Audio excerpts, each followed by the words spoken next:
My wife's sleep tracker shows she left the house last night. She's been in a coma for 3 weeks. I was checking Sarah's Fitbit app when I saw something impossible. Her sleep data showed she walked 2.3 miles between 2 a.m. and 4:30 a.m. last night. Sarah has been in a medically induced coma at St. Mary's Hospital for 3 weeks after a car accident. I've been sleeping in the chair next to her bed every night. I called the hospital. This is David Chen. I need to check on my wife in room 314. She's stable, Mr. Chen. Still unconscious, but the Fitbit data was right there. Steps taken, 4,847, distance 2.3 miles, heart rate spiked to 140 BPM at 2:47 a.m. I drove to the hospital. Sarah was exactly where she'd been for weeks. Tubes, monitors, peaceful expression. The nurse confirmed she hadn't moved. Has anyone else been wearing her Fitbit? She's been wearing it the entire time. Hospital policy for monitoring vitals. The device was on her wrist, fully charged, synced to her phone. That night I watched both Sarah and the Fitbit app. At exactly 2 a.m. her step counter started moving. 0 steps, 15 steps, 67 steps, 134 steps. Sarah hadn't moved a muscle. Still unconscious, still breathing through the ventilator. I called the nurse. Something's wrong. Her heart rate just jumped. She checked the machines. Everything looks normal, steady 72 BPM. But the Fitbit showed 140 BPM and climbing steps 1,500, 2,000, D500, 2,000. I opened location tracking. A blue dot was moving through our neighborhood, following Sarah's usual jogging route from Maple Street to Riverside Park. At 2:47 a.m.,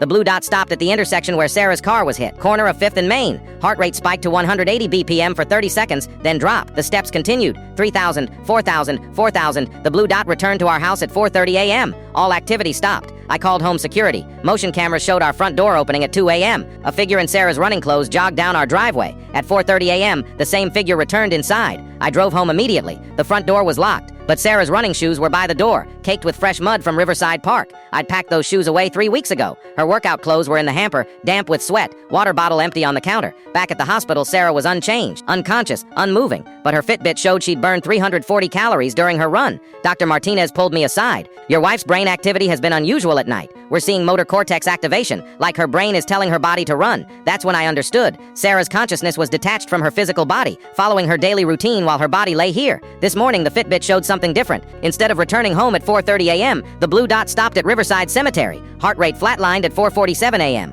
I'm at the hospital now. Sarah's body is breathing, but the monitors show minimal brain activity. Her Fitbit displays a message I've never seen. Workout complete. Route saved. Run again tomorrow? I'm terrified to find out what happens if I click yes.